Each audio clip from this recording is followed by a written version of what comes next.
Fala aí galera, Jorginho aqui e hoje eu tô na mão com o Moto G22, aparelho que se propõe a ser um celular simples, oferecendo funcionalidades básicas, porém trazendo junto um preço muito baixo. E é esse preço que torna ele uma opção para muita gente que está procurando o nosso garoto aqui. Inclusive, se você está pensando em comprar o seu, compra usando o link aqui da descrição, onde você me ajuda a continuar trazendo conteúdo de qualidade aqui no canal.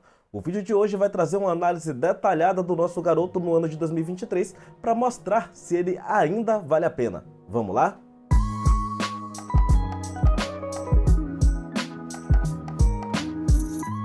Então, galera, o aparelho já está na mão e a gente vai começar essa análise falando da construção. O aparelho em si, ele é muito bonito, a parte estética dele chama muita atenção. A construção dele é majoritariamente em plástico, tá? Mas nem parece. A traseira traz um acabamento fosco que lembra muito o vidro. Você pegando o telefone na mão, muitas vezes você se confunde, até com uma certa facilidade. Mas vidro, na parte traseira, não tem. Na parte da frente, como não poderia deixar de ser, a gente tem vidro, mas com nenhuma proteção especificada. Na lateral do aparelho, a gente tem a gaveta de chip, que tem suporte para 2 unidades e mais um cartão de memória. Já do outro lado, a gente tem um sensor de impressão digital que trabalha com boa taxa de assertividade, porém com um pouco de atraso, tá? Dá para perceber que a resposta tátil vem na hora, mas o aparelho ele só liga um pouco depois. O aparelho traz também uma proteção contra água, porém não especificada. Nesses casos, geralmente o aparelho costuma suportar uma boa chuva, mas atenção, isso aqui é importante. Nada de mergulhar o aparelho, nem tirar fotos embaixo d'água, nem nada do tipo. Então o aparelho não foi feito para isso e a proteção dele é não especificada, ou seja, a gente não sabe bem o que pode dar problema. Outra coisa importante que eu quero trazer é a necessidade do seu like. Então você está vendo esse vídeo, caiu de paraquedas, aperta aqui no like, aperta também no botão de se inscrever no canal e no sininho que está logo ali ao lado para não ficar de fora de nenhuma novidade. E olha, tem muita coisa legal para trazer aqui. Continuando, falando agora do geral do aparelho, ele é um aparelho fino, elegante e bastante leve. Tá pegando ele na mão, dá para sentir que ele não pesa quase nada. A pegada nele é boa, acredito que mesmo para quem tem as mãos pequenas não vai ter dificuldade. E o tamanho dele não é nada super exagerado, tá um tamanho bem ok, eu diria que é bem mediano. A tela do aparelho não foge dessas especificações, é uma tela média de 6,5 polegadas com resolução de 720 por 1600 pixels. Não é uma resolução Full HD, tá? É uma resolução HD, é um pouco abaixo disso, ou seja, a tela não é das mais nítidas que você vai ver na vida. O material da tela é o IPS LCD, o que é totalmente compreensível, visto que o aparelho visa muito no corte de gastos, e isso reflete também no brilho da tela, que traz apenas 460 nits, ou seja, você pode ter alguns problemas para utilizar embaixo do sol forte, porém, em ambientes cobertos dá para utilizar numa boa. A taxa de atualização de telas é um destaque aqui, já que o aparelho conta com 90 Hz de taxa, o que está acima do padrão oferecido nessa faixa de preço. Olhando para a tela do aparelho, dá para ver que tem bastante borda, tá? Não teve economia nenhuma nas bordas, e no topo dessa tela tem um furo para a câmera frontal, esse furo é até um pouco grande. A câmera frontal é uma câmera de 16 megapixels gravando em HDR e Full HD até 30 quadros por segundo, acompanhada por um kit traseiro bem bonito, que traz uma câmera principal de 50 megapixels, uma câmera ultra-wide de 8 megapixels, uma câmera macro de 2 megapixels e um sensor de profundidade também com 2 megapixels.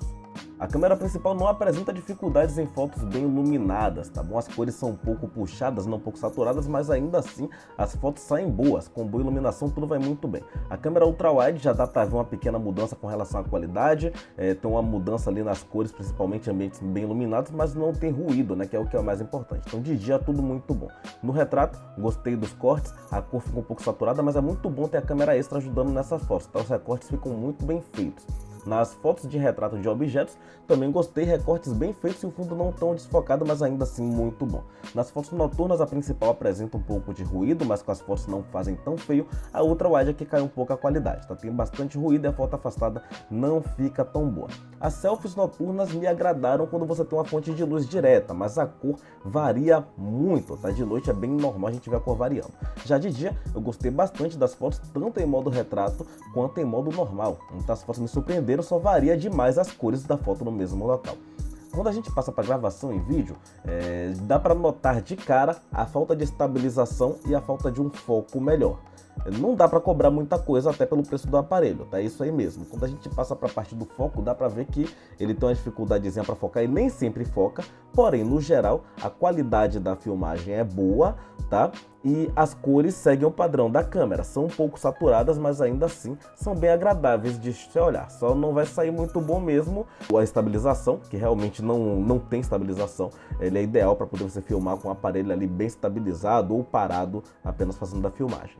Já sobre a câmera frontal, essa aqui é a qualidade de vídeo apresentada. Inclusive, eu quero que você aproveite esse vídeo para poder comentar aqui embaixo sobre a captação de áudio e qualidade da imagem. Então vai lá, comenta aqui embaixo e já aproveita para se inscrevendo no canal. O som do aparelho é mono, saindo apenas pela caixa que está localizada na parte de baixo do aparelho. Não é um som com super qualidade. E se você está acostumado a celular com som estéreo, dá para sentir a diferença, porque tampa muito fácil e algumas vezes você vai notar que o som simplesmente some, porque você tampou a caixa. Uma coisa positiva desse aparelho é a presença da porta para fone de ouvido, já que por mais que os fones Bluetooth estejam bem populares, muita gente ainda usa os fones com fio. O aparelho ele não tem NFC, não dá para utilizar ele como cartão de crédito para pagamentos por aproximação. A conectividade presente é o 4G para dados móveis e o Bluetooth 5.0 para conexão entre aparelhos.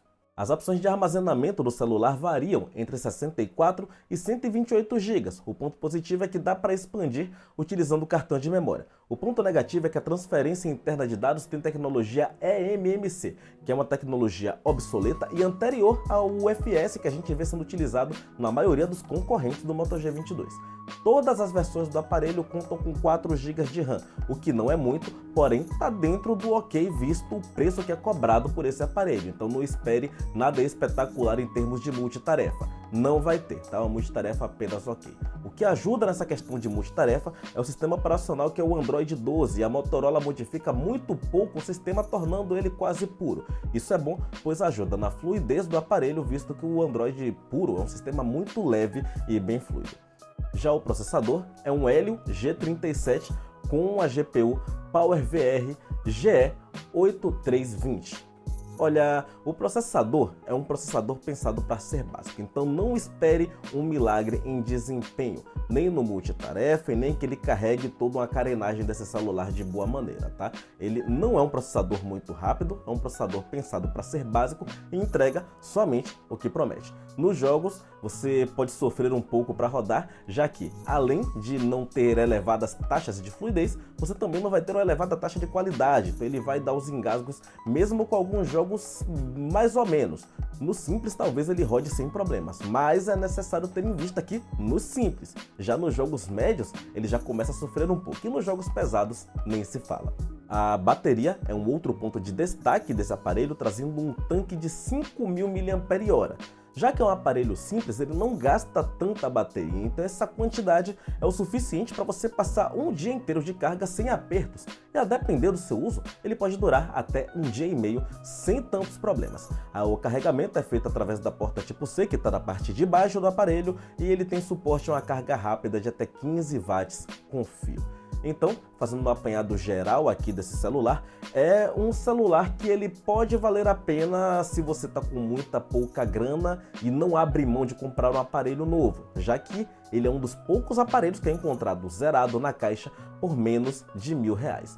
Para você que também está buscando um aparelho para fazer uma atividade secundária bastante básica, que não vai exigir muita coisa, como rodar aplicativo, deixar para poder fazer algumas atividades de empresa, ele também pode valer a pena. É um aparelho básico, mas que dá para poder fazer o básico do básico nele sem muitos problemas. O preço do aparelho é bastante atrativo, mas eu ainda acho que ele tem uma outra inconsistência. A primeira delas é o fato de não ter NFC, visto que a maioria dos concorrentes, tanto na mesma faixa de preço quanto um pouquinho mais caro, trazem essa funcionalidade. A outra é a questão da tela. É um negócio que me deixou um pouco embaraçado e tem dois exemplos claros aqui. A tela não é uma tela Full HD e funciona a 90 Hz. Massa, show de bola. Porém, a carenagem, o processador, a memória RAM desse aparelho dificilmente vão levar um jogo ou alguma outra atividade aos 90 Hz que a tela entrega. Já a tela, que não é Full HD, entra um pouco em conflito com a câmera, já que você consegue gravar vídeos em Full HD, mas você não consegue reproduzir no aparelho na mesma resolução que você gravou. Isso é um pouco ambíguo e um pouco estranho também.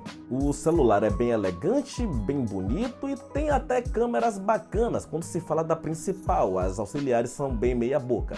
Porém, nos concorrentes de mercado a gente encontra alguns valores que talvez não veja nele. Por exemplo, o Redmi 10C, que é um aparelho que está na mesma faixa de preço, ele tem uma câmera principal parecida e as câmeras auxiliares que são bem meia boca, o 10C já não tem. Então ele perde em câmeras, porém ele atropela em desempenho. É um celular que está bem menos propenso a ter travamentos e até para quem vai jogar ele consegue rodar de maneira melhor porque ele tem um processador melhor. Já quando você passa para uma gama de preço um pouquinho mais acima, saindo ali para os seus R$ 1.100 mais ou menos, você encontra o Moto G32, com associação direta desse garoto aqui, e o Samsung Galaxy A13, que são aparelhos que têm uma vitória bem estrondosa sobre esse aparelho aqui, com uma faixa de preço que está R$ 200 acima. Ou seja, se você tem condição de gastar um pouco mais, vale a pena você partir um pouco mais para cima e ter um pouco mais de recurso na mão. Fechando o assunto, eu gostei do aparelho, porém em partes, tá? Como eu falei, ele agrada em algumas coisas, desagrada em outras, mas o principal, que é o preço dele, segue bem baixo. Inclusive, tanto ele quanto todos os concorrentes que foram citados nesse vídeo, tem links para você comprar aqui na descrição, onde você compra e ajuda esse canal a continuar trazendo conteúdo. Galera, eu quero saber agora de você que está vendo esse vídeo. Para você, o Moto G22 vale a pena em 2023? Você tem esse aparelho? Já teve? Como é que foi sua experiência? Conta aqui embaixo que eu tô louco para saber. Por hora, eu vou deixar aqui do lado alguns vídeos do canal onde você pode se manter por dentro do assunto sem sair da minha companhia, e eu vou ficando por aqui. Muito obrigado a todo mundo que assistiu o vídeo, muito obrigado a todo mundo que se inscreveu no canal para dar uma força, e até a próxima.